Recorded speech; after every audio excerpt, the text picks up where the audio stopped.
Elite mind tricks that keep you poor and them rich. Why do you always feel behind? Why does freedom seem like a myth, always just out of reach? You wake up tired, go to work, obey the clock, get paid just enough to stay dependent. They call it normal, but it feels more like a leash. Nietzsche saw it coming. Not just poverty of money, but poverty of spirit. A moral system built by the powerless, designed to make you feel guilty for wanting more. They taught you that ambition is greed, that wealth is corruption, that submission is virtue. You were raised to be poor, not just in your bank account, but in your soul. This video won't comfort you. It will offend the false self they created in you. But if you still have the courage, stay. Because what Nietzsche reveals will break the chains they put in your mind. Like this video to shatter the illusion. Subscribe if you're done being obedient. And turn on the bell or stay asleep forever. Part 1. The Invisible Program of Poverty. It starts early, so early that you never noticed it. Before you had the language to resist, before you knew what power even meant, they planted something deep in your mind. Not a command, a belief, one that whispered, desire is dangerous, that if you want too much, you're selfish. If you rise too high, you're arrogant. If you speak too boldly, you'll be cast out. And so you stayed small, harmless, acceptable. This is not an accident. Nietzsche understood this machinery, a moral system created by the weak, weaponized against the strong. It's called slave morality, a value system that glorifies humility, suffering, and obedience, not because these are virtues, but because the powerless needed to protect themselves from those who dared to rise. And now that system lives in you, quietly, like a parasite with your voice. Look at how you speak about money, about power, about wealth. Do you praise it openly or do you flinch? Do you believe deep down that it corrupts? That rich people are cruel? That anyone who escapes the system must have cheated? These are not your thoughts. They are implants. And every time you repeat them, you strengthen your cage. They've trained you to fight your own instincts, to see self-worth as sin, to feel shame for wanting more. So even when you try to break free, start a business, ask for a raise, take control, something inside sabotages you. It's not laziness, it's programming. You were taught to pull your hand back from the fire, even if the fire is your own freedom. Nietzsche didn't see poverty as a condition, he saw it as a strategy, a weapon of moral warfare. Keep the strong distracted, keep the ambitious guilty, make them turn their power against themselves. That's how you build a system where no one revolts, because they think they deserve their chains. Do you know who benefits from this setup? The ones who never followed it. The ones who teach virtue but practice dominance. They hide behind morality while accumulating power. They smile as you stay broke, humble, and obedient, because that's exactly what keeps them on top. There's a reason school never taught you how money works, why no one told you about passive income, capital leverage, or ownership. Instead, they gave you heroes who suffered nobly and villains who got rich. And you internalized that story, thinking it was truth when it was propaganda. This is why you self-sabotage, why you reject opportunities that feel too much, why you feel guilt when you succeed. The system doesn't need to punish you. It trained you to punish yourself. A perfect control mechanism, spiritual poverty disguised as virtue. But Nietzsche offers another path, one that starts by rejecting their morality, not to become evil, but to become real. To strip away their illusions and meet your own hunger face to face. Because until you claim your will to power, you will serve someone else's. Comment below. What lie about wealth or ambition were you taught to believe? Part 2. Morality as a cage for the ambitious. They told you that wanting more would make you a bad person. Not because it's true, but because it's dangerous. Your ambition threatens the structure. Your desire threatens the hierarchy. So they wrapped your hunger in shame and called it ethic. Nietzsche called it the inversion of values. A society where weakness is labeled good and strength is evil. But not by accident, by strategy. The resentful don't confront power directly. They redefine it. They infect it. And over time, even the powerful forget who they are. Have you noticed how hard it is to fully believe in yourself? Even when you're competent, even when you're right, you still hesitate. You still shrink. That's not humility. That's learned helplessness. A morality designed to make you doubt your own assent. You were raised to obey a script that rewards sacrifice and punishes individuality. A script where martyrdom is holy and self-expression is selfish. So you play small, hoping to be good. But good to whom? To the system that thrives when you're broken? The tragic irony is this. The more potential you have, the more guilt you carry. Because deep down, you feel the urge to rise. But you've been told that rising means betrayal. Of your roots, of your people, of your identity. That's how they bind you. Not with chains, but with invisible debt. You owe it to your family. You should be grateful. You're lucky to have what you have. And just like that, you abandon your own destiny out of loyalty to your cage. Nietzsche wasn't cold. He was honest. He believed in growth, in transcendence. But he knew that becoming who you are meant destroying who they trained you to be. And most people aren't ready for that war. They'd rather stay good than become free. But what if goodness was the first lie? What if the real virtue is becoming dangerous? Not to harm, but to stop being harmed? The moment you reclaim your will to power, you'll be called selfish. You'll be called arrogant. That's how you know you're on the right path. Because when the system attacks you, it means you're no longer useful. Comment below. Have you ever felt guilty just for wanting more out of life? Part 3. The comfortable lie of security. They sold you security like it was salvation. A steady job, a fixed salary, a retirement plan. But what they didn't say is that comfort is the new prison. A slow, soft death, disguised as a dream. Nietzsche saw this trap for what it was. A seduction of the spirit.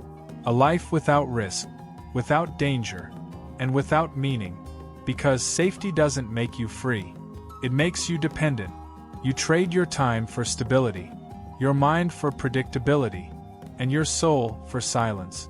The system applauds this, not because it loves you, but because it owns you. You become predictable, manageable, harmless. They know you won't revolt if you're afraid to lose your comforts. And so you stay. In a job that drains you. In a city that numbs you. In a life that doesn't feel like yours. But at least it's safe, right? This is how they win. Not through violence, but through sedation. By feeding you just enough dopamine. Just enough weekend freedom. Just enough approval to keep you docile. You fear the unknown. Not because it's dangerous, but because you've never tasted it. You've been fed a diet of control, trained to flinch at risk, conditioned to believe that uncertainty is failure. But here's the truth. The real danger is staying where you are. The slow erosion of your potential. The death of your courage. The quiet voice inside that's getting quieter every year. Nietzsche's antidote was not more security. It was confrontation. With chaos. With risk. With the self. Because only in chaos does the real self emerge. Only in danger do you become who you are. You were not meant to live as a cog. You were meant to burn, with purpose, with clarity, with fire. But first, you must reject their definition of safe. Because if comfort is killing you, then rebellion is the only cure. Comment below. What fear keeps you tied to comfort, even when it costs your soul? Part 4. The glorification of struggle and the demonization of wealth. You were taught that struggle makes you pure, that suffering is holy, that the more you endure, the more you deserve to be respected. But Nietzsche would ask, respected by whom? This is the morality of the defeated, a system that rewards you for surviving pain, but punishes you for escaping it. Look around. Who are the heroes in your culture? The ones who sacrifice endlessly. The ones who work 2 jobs, never complain, and die broke. They're called noble. But the rich are called greedy, even when they create, build, and lead. This is the trap. You glorify your chains because they've been renamed virtue. They've tricked you into loving the struggle, because if you hated it, you'd have to rebel. And rebellion threatens their order. Nietzsche saw this as a psychological war.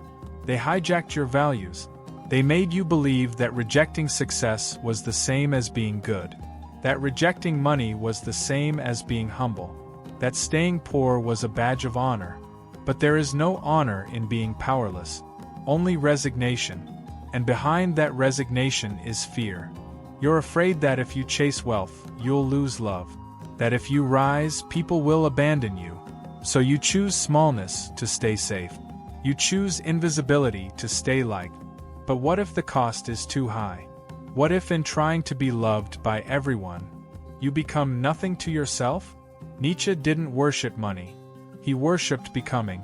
And he saw wealth, not as evil, but as potential, as the raw material of self-overcoming. If you're not building wealth, someone else is, and they will use it to shape the world you live in. So the question isn't whether money is good or bad. The question is, who controls it? Comment below. What belief about money has silently ruled your life, without your permission? Part 5. Reclaiming the will to power. Beneath all the guilt, all the fear, all the conditioning, there's something ancient inside you. Something wild. It doesn't want comfort. It doesn't want approval. It wants to rise. Nietzsche called it the will to power. Not power over others, but over yourself, over your habits, your fears, your programming. A force that wants to break limits, not obey them. You've felt it. In the moments you dreamed bigger. In the moments you spoke the truth no one wanted to hear. In the moments you almost walked away from the life that numbs you. But then you got scared. You remembered the rules. The system needs you to forget who you are. To forget that power is natural. To forget that your instincts are not evil. So it labels them dangerous, selfish, wrong. And you obey. Not because you're weak, but because you were trained to fear your own strength. But here's the truth Nietzsche demands you face. No one is coming to save you. There is no savior. No blueprint. No permission. You must reclaim your fire. You must step into danger. You must walk alone, and become dangerous not in cruelty, but in clarity. They will call you crazy. They will say you've changed. They will try to pull you back. But that's how you know you've left the cage. Because the moment you stop asking for approval, you become a threat, not to the world, but to the system that lives in your mind. The chains were never physical. They were moral, emotional, spiritual, and you're the only one who can break them. Comment below. What part of yourself are you ready to reclaim, no matter the cost? Part 6. The collapse of false virtue. You've been praised for obeying, rewarded for enduring, celebrated for surviving in silence. But none of that is freedom. It's performance, a dance inside the prison they built for your mind. Every compliment you received for being so selfless, every nod of approval for being humble, was another link in the chain. Because what they were really saying was, stay where you are, don't rise, don't disturb us. They don't fear your failure, they fear your awakening. Because the moment you realize that your suffering was not noble, just useful to them, the game is over. Nietzsche saw morality as a power play, a masquerade where those without strength redefine reality, to make strength look sinful. And it worked. You stopped trusting your own desires. You stopped claiming your space. You became small and called it peace. But peace without power is surrender. And they've dressed your surrender in spiritual language. They told you to transcend the ego, when what they meant was, destroy your will. They said let go, but only so you wouldn't take control. They said be grateful, so you wouldn't ask for more. They said stay grounded, so you wouldn't take flight. And you believed them because it came with smiles. But the truth doesn't always smile. Sometimes it burns, and Nietzsche's truth burns through the lie that struggle is sacred, that obedience is holy, that being broke means being good. If your morality keeps you powerless, it is not virtue. It is control. You were not born to bow. You were born to create, to claim, to conquer your own shadow. But first, you must burn the scripts, all of them. Comment below. Which virtue do you now see was used to keep you small? Part 7. Break the lie. Become the threat. There will be a moment when you feel everything inside you collapsing. Not because you're broken, but because the false self is dying. That's when you must not run, not reach for comfort, not numb the pain. You must stand still and watch the mask fall. All your excuses, all your borrowed morals, all your inherited fears, burning. This is the real beginning. The path ahead is brutal. There's no applause, no map, no crowd cheering for your rise. Just silence, and the raw voice of your will. You'll lose people. You'll lose praise. You'll lose the safety you once clung to. But you'll gain yourself. The self before they trained you. The self before they tamed you. The self that doesn't apologize for existing at full force. That's what Nietzsche was really pointing toward. Not chaos for its own sake, but rebirth. Not selfishness, but sovereignty. The courage to say, I am not here to serve your system. I am here to become who I am. Let them fear your clarity. Let them call you dangerous. Let them try to shame your hunger. Because when the lie dies, you don't just survive. You become the threat they always feared you would. Part 8. You were trained to crawl, now stand. They never wanted you to walk upright. They trained your spine to bend, your eyes to look down, your voice to whisper only what wouldn't threaten the herd. And it worked. You became invisible, predictable, tame. But something ancient in you is stirring. Something that remembers. Not facts, not teachings, but the taste of wildness. Before they called it wrong. There is no savior coming. No permission slip. No rescue. There is only the fire inside your ribs. The one you've been choking with morality and fear. Let it burn. Burn the obedience. Burn the poverty of thought. Burn the narrative that tells you you're selfish for rising. This is your moment of desecration. Desecrate their temples of guilt. Desecrate their statues of virtue. Desecrate the scripts that kept you loyal to a cage. You don't need more advice. You need revolt. The kind that starts in silence. When you finally stop begging to be accepted. You were never meant to be good. You were meant to be whole. And if the price is rejection, exile, judgment, pay it, because anything less is a slow death wearing a smile. If you still have the courage, there's another truth waiting in the next video. Click it, but only if you're done crawling.